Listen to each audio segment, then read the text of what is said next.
Hello guys, welcome back to another video. तो guys इस video में हम लोग इंडिया की largest crude oil and natural gas company के बारे में डिस्कस करने वाले हैं। तो ये बात सुनते ही बहुत लोगों ने कंपनी के बारे में आइडिया कर लिया होगा। बाकी डोंट वरी, मैं दिखा दूंगा कि कौन सी कंपनी है। कंपनी के बारे में डिस्कस करें तो बुक वैल्यू से आप लोगों को सस्ते में मिल रही है। वैल्यू फॉर मनी आप लोग इसको बोल सकते हो। 4% के आसपास है कंपनी की डिविडेंड यील्ड। एक डिविडेंड पेइंग कंपनी है तो ऑब्वियस सी बात है कंपनी जो है वो प्रॉफिटेबल होगी। सितंबर की क्वार्टर में डीआईआईज एंड एफआईआईज दोनों ने अपनी होल्डिंग जो है वो इंक्रीज़ किया है। एलआईसी की भी होल्डिंग है इस कंपनी में। और सबसे बढ़िया जो बात लगी मुझे, सिर्फ और सिर्फ 3% की होल्डिंग है। 3% के आसपास की होल्डिंग है हम अब जैसे छोटे मोटे रिटेलर्स की। मतलब सोच सकते हो, मतलब सिर्फ और सिर्फ 3% हम अब जैसे छोटे मोटे रिटेलर्स की पैसा लगा हुआ है इस कंपनी में। तो गाइस इस वीडियो में हम लोग बेसिकली 3 पॉइंट्स कवर करेंगे। फर्स्ट पॉइंट इज कंपनी की फंडामेंटल एनालिसिस। यहाँ पे हम लोग देखेंगे कि कंपनी कौन सी है एंड कंपनी फंडामेंटली कैसी है for short term trading and long term investment purpose. Second point is volume analysis. Volume को एनालाइज करके हम लोग फ्यूचर ट्रेंड के बारे में अंदाज़ा लगाने की कोशिश करेंगे। And the third point is technical analysis. यहाँ पे हम लोग देखेंगे कि क्या इसकी स्विंग ट्रेडिंग के लेवल्स निकल के आ रही है, और सबसे बढ़िया कंपनी जो है अभी डिसेंडिंग ट्रायंगल की पैटर्न फॉर्म कर रही है। तो उसके ब्रेकआउट हो जाने के बाद आप लोग को बहुत ही सही रिटर्न देके कंपनी जा सकती है। तो क्या इसकी टारगेट है एंड कैसा पैटर्न, मतलब सब कुछ जो टेक्निकल से रिलेटेड है, मतलब चार्ट से रिलेटेड, ये हम लोग तीसरी पॉइंट पे डिस्कस करेंगे। तो गाइस बिना टाइम वेस्ट किए पहली पॉइंट की तरफ बढ़ते हैं और देखते हैं कि कंपनी कौन सी है एंड कंपनी फंडामेंटली कैसी है। तो गाइज यहाँ पे आप लोग कंपनी का नेम देख सकते हो, oil and natural gas corporation limited. Company की जो नेम है वो ओएनजीसी के नेम से भी बहुत लोग जानते हैं कंपनी को। ये कंपनी जो है वो इंडिया की लार्जेस्ट है एंड 71% कंट्रीब्यूट करती है ये कंपनी इंडियन डोमेस्टिक प्रोडक्शन में। और भी अगर डिटेल में जानना हो कंपनी के बारे में तो कंपनी के वेबसाइट में जाके जान सकते हो। Company both BSc and NSC में लिस्टेड है। बाकी मार्केट कैप के बारे में डिस्कस करें तो लार्ज कैप कंपनी है। 1,76,817 करोड़ की मार्केट कैप है कंपनी की। स्टॉक की पी जो है वो 5.13 है। आरओसी लगभग 10% के आसपास and return on equity 7.39%। Last 6 months की जो रिटर्न है वो 18.6% है एंड लास्ट 3 ईयर्स की जो सेल्स ग्रोथ है वो -2% के आसपास निकल के आ रही है। बुक वैल्यू से आप लोगों को सस्ते में मिल रहा है और एक साल में ठीक ठाक रिटर्न ये कंपनी दे के जा रही है। उसके साथ साथ डिविडेंड यील्ड जो है वो करीब 4% के आसपास है। फेस वैल्यू जो है कंपनी की वो 5 रुपये के आसपास है। प्रोज एंड कॉन्स के बारे में डिस्कस करें, यहाँ पे आप लोग देख सकते हो बुक वैल्यू से काफ़ी सस्ते में आप लोगों को मिल रही है। Company is expected to give good quarter and company has been maintaining a healthy dividend pay out of 38.31%। Cons में डिस्कस करें तो लास्ट 3 ईयर्स की जो रिटर्न ऑन इक्विटी है वो करीब 10% के आसपास निकल के आ रही है, जो कि काफ़ी कम है। काफ़ी कम मतलब 3 सालों में 10%, लेकिन एटलीस्ट पॉजिटिव रिटर्न दे रही है। ये सोच के भी आप लोग पॉजिटिव रह सकते हो कंपनी के बारे में कि हाँ एटलीस्ट लॉस तो नहीं करवा रही है मेरा। Contingent liabilities of 71,230.23 crore and last 3 years में प्रोमोटर्स की जो होल्डिंग है वो 7.07% डिक्रीज हुई है। उसके बाद अगर क्वार्टरली रिजल्ट के बारे में डिस्कस करें तो गाइस देखो डिविडेंड पेइंग कंपनी है तो ऑब्वियसली कंपनी प्रॉफिट ही देगी, देख ही सकते हो। और सितंबर की क्वार्टर में कंपनी ने काफ़ी सही परफॉर्म किया है कंपेयर टू जून की क्वार्टर। जून के क्वार्टर की 3 गुना से भी ज़्यादा की प्रॉफिट दिया है कंपनी ने सितंबर की क्वार्टर में, देख सकते हो आप लोग। एंड अगर ईयर ऑन ईयर बेसिस पे देखा जाए तो एक record breaking profit company already दे रही है। तो इंटैक्ट 2021 की फाइनेंशियल ईयर में कंपनी सिर्फ और सिर्फ 16,000 करोड़ के आसपास की प्रॉफिट दे रही थी। और अभी ऑलरेडी करंट ईटीएम में यहाँ पे सिर्फ और सिर्फ 2 क्वार्टर्स की रिजल्ट एडेड है। इसके साथ और भी 2 क्वार्टर्स की रिजल्ट ऐड होंगी बिफोर 2022 की फाइनेंशियल ईयर की फाइनल रिजल्ट। तो हो सकता है आराम से 70-80 करोड़ प्लस की प्रॉफिट पोस्ट कर दे इन 2022 की फाइनेंशियल ईयर की रिजल्ट। उसके बाद बैलेंस शीट तो कंपनी ने आप लोग देख सकते हो डेप्ट काफ़ी ज़्यादा है कंपनी के पास, लेकिन कंट्रोल डेप्ट है, रिजर्व से काफ़ी कम डेप्ट है कंपनी के पास। एंड अगर देखा जाए कंपनी ने जो है वो रिजर्व को इंक्रीज़ किया है एंड बोरोइंग्स को डिक्रीज़ किया है।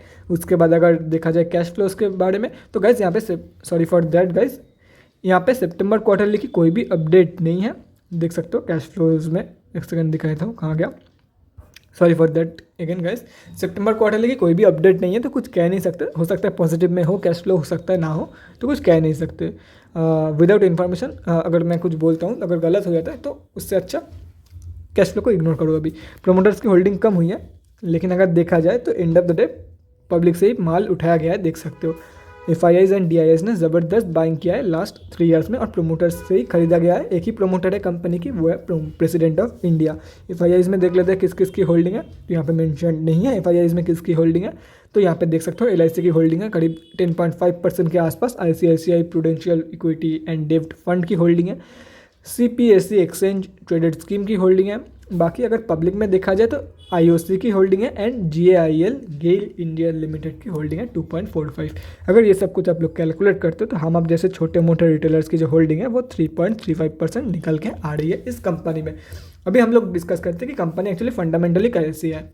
तो देखो कंपनी फंडामेंटली काफ़ी सही है, काफ़ी सही कंपनी है अगर देखा जाए फंडामेंटली। तो अभी डिस्कस करते हैं कि कंपनी लॉन्ग टर्म के लायक है या नहीं। तो देखो गाइस, अगर आप लोग डिविडेंड इन्वेस्टर हो तो आराम से बाई करके चल सकते हो, काफ़ी सही कंपनी है, काफ़ी पुरानी कंपनी है। बाकी अगर आप लोग सिर्फ और सिर्फ इन्वेस्ट इसीलिए करते हो कि आप लोग का जो पैसा वो इंक्रीज़ हो, डिविडेंड मिलता हो या ना मिलता हो उससे कोई फ़र्क नहीं पड़ता, सिर्फ और सिर्फ आप लोग रिटर्न के पीछे भागते हो, तो ये कंपनी आप लोगों के लिए नहीं है। ये कंपनी की जो 3 ईयर्स की रिटर्न ऑन इक्विटी है वो काफ़ी कम मैंने आप लोग को दिखाई दिया। तो अगर डिविडेंड इन्वेस्टेड हो आप तो आराम से बाई करके चल सकते हो, बाकी शॉर्ट टर्म के लिए भी काफ़ी सही कंपनी है। अभी हम लोग अपने दूसरे पॉइंट की तरफ बढ़ते हैं, तो चलिए देखते हैं NSE के वेबसाइट में कि आज कंपनी में क्या हुआ है। तो गाइज हम लोग NSE के वेबसाइट पे आ चुके हैं। कंपनी जो है वो निफ्टी 500 में लिस्टेड है, देख सकते हो आप लोग। और अगर आज के बारे में डिस्कस करें, 1,15,56,524 क्वांटिटी ट्रेड हुआ है, जिसका वैल्यू लगभग 16,186 लाख रुपीज़ के आसपास निकल के आ रही है। पेंडिंग ऑर्डर क्वांटिटी के बारे में डिस्कस करें, 8340 बाइंग ऑर्डर पेंडिंग है 140.5 की प्राइस पॉइंट पे। डिलीवरी परसेंटेज के बारे में डिस्कस करें, 45.97, लगभग 46% के आसपास डिलीवरी परसेंटेज निकल के आ रही है। मतलब स्लाइडली जो है आज इंट्राडे ट्रेड ज़्यादा लिया गया है कंपेयर टू डिलीवरी ट्रेड। और मेजॉरिटी ऑफ द बंदा जो है वो इंट्राडे ट्रेड लेना ही पसंद कर रहे हैं इस स्टॉक में।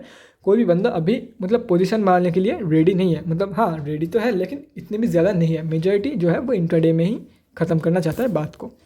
तो गाइस अभी हम लोग अपने तीसरे पॉइंट की तरफ बढ़ते हैं और यहाँ पे डिस्कस करते हैं कि कंपनी डिसेंडिंग ट्रायंगल पैटर्न तो फॉर्म कर रही है, उसकी ब्रेकआउट कब होगी और अगर ब्रेकआउट होती है तो कहाँ पे आप लोगों को बाय करना है एंड क्या रहेगी आप लोगों की टारगेट्स। तो गाइस ये है कंपनी की चार्ट, डेली चार्ट खुली हुई है NSE की और देख सकते हो 140 रुपये के आसपास कंपनी ट्रेड कर रही है। आज कंपनी 1.15% अप थी और साफ साफ यहाँ पे आप लोगों को दिख रहा है कि कंपनी जो है वो एक डिसेंडिंग ट्रायंगल पैटर्न फॉर्म कर रही है। तो देखो गाइज आप लोग दो तरीके से एंट्री कर सकते हो। जब भी ये कंपनी ये जो लाइन है, ये जो ऊपर का रेजिस्टेंस है, इसके ऊपर प्रॉपर्ली क्लोजिंग कर देती है विद ग्रीन वॉल्यूम, तो आप लोग एंटर करके चल सकते हो। मतलब ब्रेकआउट कंफर्मेशन के बाद एंटर करके चल सकते हो या तो फिर आप लोग रिट्रेसमेंट के बाद एंटर करके चल सकते हो। अगर आप लोग रिट्रेसमेंट के बाद एंटर करते हो तो आप लोग के जो फर्स्ट टारगेट है वो लगभग 183 एंड 184 रहेगी, second target 195, third target 207 and fourth target 223। और अगर आप लोग जस्ट इसके ऊपर क्लोजिंग कर दिया है कंपनी ने, ये जो रेजिस्टेंस है इसके ऊपर सक्सेसफुली क्लोजिंग कर दिया है कंपनी ने विथ हाई वॉल्यूम, तो आप लोग की जो फर्स्ट टारगेट है वो है 170, सेकंड टारगेट 183, थर्ड ये, फोर्थ ये एंड फिफ्थ वो ऊपर वाला।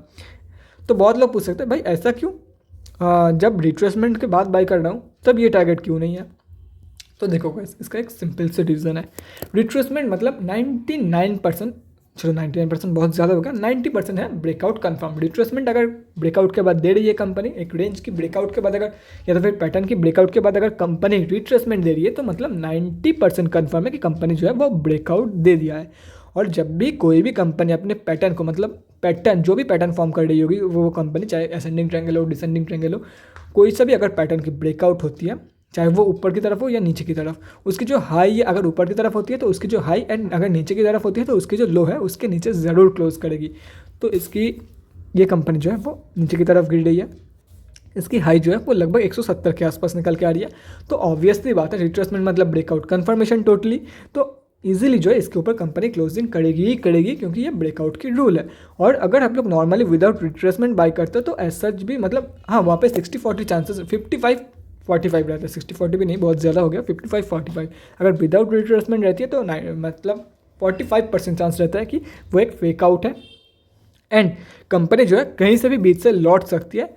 हो सकता है कि 160 के लेवल से लौट जाए, हो सकता है कि ये रहा लगभग 145 के लेवल से या तो फिर 150 के लेवल से कंपनी लौट जाए नीचे की तरफ। तो इसलिए मैं आप लोगों को बोल रहा था अगर इसके ऊपर सिर्फ और सिर्फ क्लोजिंग के बाद आप लोग बाय कर रहे हो तो आप लोगों के लिए मैक्सिमम 170 तक जाएगी कंपनी। और अगर आप लोगों को वॉल्यूम कन्फर्मेशन, देखो बहुत कॉम्प्लेक्स हो जाएगा बहुत लोगों के लिए, लेकिन सिंपल सी बात है, फर्स्ट है, जस्ट इसके ऊपर क्लोजिंग किया तो मैंने बाई कर लिया।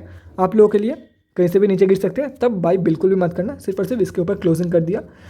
उसके बाद उस टाइम पे बाई बिल्कुल भी मत करना। Second point, first point sorry, ये तो फर्स्ट पॉइंट हो गया। सेकेंड पॉइंट, इसके ऊपर क्लोजिंग कर दिया with proper volume, and volume की जो स्ट्रेंथ है मतलब डिलीवरी परसेंटेज वो अबव 50% है या तो फिर अबव एटलीस्ट 45% है। तो आप लोगों ने बाई किया तो आप लोगों की जो फर्स्ट टारगेट है वो लगभग 165 से 170 के बीच में रहेगा फर्स्ट टारगेट, और एकदम मतलब वहाँ पे ब्रेकआउट कंफर्मेशन आप लोगों को नहीं मिली थी। और अगर रिट्रेसमेंट के बाद बाई करते हो जो कि मतलब एकदम ब्रेकआउट कंफर्मेशन, तो आप लोगों की जो फर्स्ट टारगेट है वो 183 की रहेगी। तो एक केस में आप लोगों को बाई नहीं करना है, सिर्फ और सिर्फ नॉर्मली इसके ऊपर क्लोजिंग कर दिया है, उस केस में आप लोगों को सिर्फ और सिर्फ बाई नहीं करना है। आप लोग को बाई कब करना है, या तो फिर कंपनी ये जो आप लोग को ऊपर वाला व्हाइट लाइन दिख रहा है इसके ऊपर प्रॉपर्ली क्लोजिंग कर दे विद वॉल्यूम, तब आप लोग को बाई करना है first case. And second case हो गया रिट्रेसमेंट के वक्त। अगर जस्ट नॉर्मली क्लोज कर रही है विदाउट एनी वॉल्यूम, हाँ वॉल्यूम तो यहाँ पे आप लोगों को दिख रहा है कि वॉल्यूम एवरेज से काफ़ी सही आई है, लेकिन वॉल्यूम की स्ट्रेंथ चेक करना है। अगर वॉल्यूम की स्ट्रेंथ मतलब डिलीवरी परसेंटेज एटलीस्ट 45 से नीचे आ जाती है, 45 या तो फिर 40, अगर 30 से नीचे आती है तो हाथ भी मत लगाना स्टॉक को, कहीं से भी गिर सकती है, हो सकता है नेक्स्ट दिन ही गिर जाए कंपनी और फिर से इस रेंज में अंदर घुस जाए। और अगर 45 से नीचे है तो भी कंपनी में पैसा मत लगाना, हो सकता है हाँ अगर 45 से नीचे आती है तो हो सकता है 155 या तो फिर 160 की टारगेट अचीव करा दे, लेकिन चांसेस काफ़ी कम है। तो क्यों बेकार में रिस्क लोगे। जब भी आप लोग को ब्रेकआउट के कंफर्मेशन या तो फिर इसके ऊपर closing with volume, high volume strength, हाँ वॉल्यूम की स्ट्रेंथ तो हाई है लेकिन वॉल्यूम काफ़ी कम है, लेस देन एवरेज, तो भी बाई मत करना। एवरेज से ज़्यादा वॉल्यूम, इसके ऊपर properly closing with green candle, and volume की स्ट्रेंथ जो है एटलीस्ट 50% से ऊपर जो है वो CNC ऑर्डर आना चाहिए, या तो फिर डिलीवरी परसेंटेज 50% प्लस होना चाहिए। फर्स्ट सिनेरियो हो गया। सेकंड केस तो रिट्रेसमेंट, ये हो गया 2 केसेस। बहुत लोग यहाँ पे गलती कर जाते हैं, ब्रेकआउट एंड फेकआउट के अंदर मतलब धोखा खा जाते हैं वो लोग, तो इसलिए मैंने एकदम डिटेल में बता दिया है। अगर फिर भी कोई डाउट है तो कमेंट सेक्शन में बताना। तो guys that's it for this video, अगले वीडियो में मिलते हैं गाइज, थैंक्स फॉर वाचिंग। और गाइज अगर आप लोगों के मन में कोई भी डाउट या क्वेरी रहती है स्टॉक मार्केट या किसी भी स्टॉक से रिलेटेड, तो कमेंट सेक्शन में कमेंट करके मुझसे पूछ सकते हो, या तो फिर मेरे इंस्टाग्राम का लिंक आप लोग को डिस्क्रिप्शन बॉक्स में मिल जाएगा, जाके वहाँ पर ही मुझे DM कर सकते हो for an 1-on-1 conversation. Thanks again for watching guys, bye guys and stay safe.